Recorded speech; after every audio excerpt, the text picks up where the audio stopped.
Ito po ang pagpapatunay sa naglalaglagan, nagsasabitan, nagsasalita na mga pwedeng makatulong at may kinalaman dyan po sa 100 missing sabungero na ngayon ay iniimbestigahang malalim ng pamahalaan. Pakinggan po ninyo itong report na ito at detalyadong balita. Oy, maraming salamat dyan sa Bilyonaryo News Channel. Bagong channel ito pero active sila sa pagmamonitor na maraming kaganapan sa ating bayan. Yan ang pahayag ng 4 na bagong lumulutang na testigo sa missing sabongeros case na sina Robert Matiliano, John Reconsolacion, Virgilio Bayog at Mark Carlos Zabala. Yeah.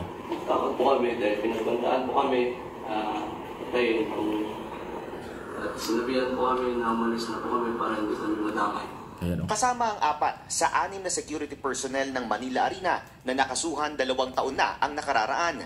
Ang itinuturo nilang si alias Totoy, ang kanilang boss na si Julie Dondon Patidongan, ang head of security ng Manila Arena, kung saan huling nakita ang ilan sa mga nawawalang sabongero.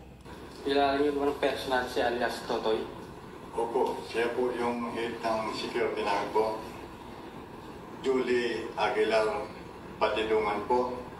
Big time, mayor, may sariling bodyguard po, may bullet drop, at saka may 2 resort, maraming bahay, at saka apartment po. January 2023, nang mag-issue ng Ang arrest dati lang, warrant ang dami isang pala, no? korte laban kina alias Totoy dahil umano sa kidnapping at serious illegal detention ng missing sabongeros. Matapos ang 8 buwan, nahuli ang 6 na sospek. Pero agad din silang naghain ng petition for bail. Matapos dinggin ng pre-trial sa mababang korte, aprobado ang petition for bail at nakalaya ang 6 na akusado. Dahil ayon sa judge, wala naman umanong personal knowledge ang mga pulis na tumistigo laban sa kanila. Iniakyat ito ng piskal sa Court of Appeals at sinabing nag-commit ng grave abuse of discretion ang humatol na judge dahil binaliwala umano nito ang mga ebidensyang iprinesenta sa korte. Grabe, December 2024, nang panigan ng CA ang mga prosecutor at sinabing denied ang petition for bail ng mga akusado. Nitong May 2025, muling naghain ng apela ang mga suspect at iniakyat na ito sa Korte Suprema. Paninindigan ng mga akusado, wala silang kasalanan. Sa Facebook Live ng isang Justin Cruz noong June 30, nanawagan ang 4 kay alias Totoy na huwag silang idamay at sabihin na ang katotohanan sa likod ng missing sabongeros. Boss, ano man yung mga sinabi mo, dapat yung totoo lang, boss. Yeah, no? Dahil Nanawagan alam ako. mo naman, nabiktima din kami, huwag mo na kami idamay. Boss, maawa po kayo sa amin, lalo na sa aming pamilya. Panawagan din nila sa gobyerno, bigyan sila ng proteksyon bilang state witness. Sa pinakahuling pahayag ng DOJ, wala pa raw basihan para gawing state witness ang mga suspect. Kinakailangan pa raw i-evaluate ang kanilang credibility at bigat ng kanilang mga testimonya. Sa kabila nito, si PBBM na mismo ang nag-utos ng isang malalimang investigasyon patungkol sa mga nawawalang sabongero. Ayan o. Kita nyo yung mga nangyayari. Pero alam nyo, kaya ko pinaparinig sa inyo yung ganyang klase mga balita, ganyang klase mga impormasyon bilang member din po ako ng traditional media kasi talaga hong hindi pangkaraniwan itong kasong ito. Na nangyari ito noong nakaraang gobyerno pero wala pong malinaw na investigasyon. Ngayon lang po nasimulan uli at bibigyan ng katarungan ang mga pamilyang nawawala. Nawala ng hustisya sa kung anong mga dahilan talaga at sino nasa likod nito. Ayan o, 4 na security guard ng Marina Arena na doon ginagawa ang sabong. Okay? So yung kanya sinasabing, boss, huwag yung kay Dama, yun po kanilang boss na si Toto. Yun daw, Totoy ba yun? Yun po yung chief security raw. Na ngayon, big time na pala, may mga bahay, resort, apartment, bulletproof, mga bodyguard. Wow! Ano ito? Grabe ha? So, hindi pa ko sigurado kung ilalagay sa Witness Protection Program, mag-a-apply pa yan, subject for approval yan, sabi ni Secretary Remulla. Pero siyempre, aaraling mabuti. Ito bang kailang statement na ito ay makakatulong sa ongoing investigation o makakasira? Yan ho. Kasi yung tinatawag na case build-up, yan po yung bagong policy ngayon ng DOJ.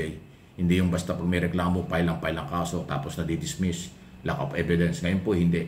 Case build-up yung policy. So, ibig sabihin, bago i-file ang kaso sa korte, kailangan kumpletong dokumento, matibay na ebidensya para hindi ma-dismiss.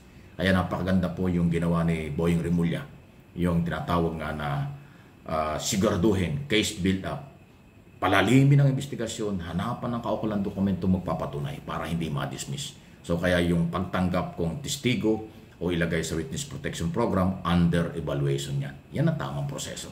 Hindi yung kara-kara, hindi yung kagad-agad ay, sige, testigo yan, o sige, proteksyon na, yung pala, akusado. So, delikado yun.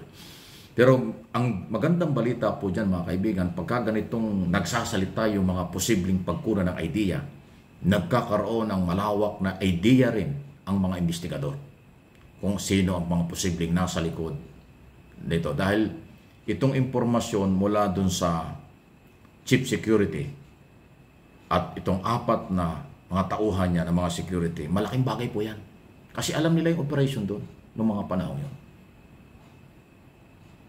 Kaya lang ho, may mga matintindi, lalo na yung alias Totoy na yan. Antindi nung kanya sinasabi, nadinig ko yung kanya sinasabi, pero ayaw ko na parinig kasi baka yan hindi rin natin alam kung totoo yan or may nag-utos lang sa kanya. Ang dami ng kanyang sinasabit. Yung dati niyang amo, sinasabit niya at kung sino-sino. Pati artista sinabit. So, tama lang yung ginagawa ng NBI at police, DOJ, likumin, tanggapin ang lahat ng impormasyon, tapos bago nila i-evaluate yan, at case build-up nga po, ebidensya ang kailangan. So, mayroong kaunting liwanag o malaking liwanag na, kasi dati nung araw walang nagsasalita basta missing lang Yung nagsasalita man, puro denial, wala akong malinaw. Ngayon po, mga security guard na alam nila ang galaw sa sabungan. Kung sino yung mga taong yan at sino yung posibleng nag-utos, ano ang mga tunay na dahilan, bakit sila binaon, bakit sila nawawala. 100 buhay ito, mga kaibigan. Human rights violation na nangyari ito noong 2021. Kung sino man ang nasa likod nito, na mga opisyal dati at kasalukuyang opisyal, mananagot talaga kayo. Hindi kayo palalampasin sa policing rule of law ng Marcos administration. Yun naman talaga ang kailangan. Okay?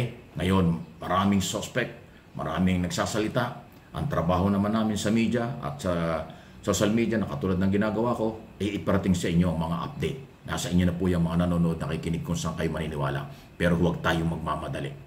Ang mahalaga, may galaw na ang gobyerno, may pag-asa magbigyan ng hustisya, at ang lahat ng nasa likod nito, mananagot. Hindi ho yan palalampasin ng pamahalaan. Iba ang gobyerno ngayon kaysa ng mga nakaraan. Kung nung mga nakaraan nagtatakipan, binabaliwala ang ganito, ngayon hindi po. Dahil ang trabaho ng gobyerno, magbigay ng proteksyon kahit kanino. Kakampi man o hindi, o naniniwala sa gobyernong ito, bibigyan ng katarungan. Kasi yan ang rule of law na ating laging sinasabi. Please like and share, subscribe and follow kung hindi pa.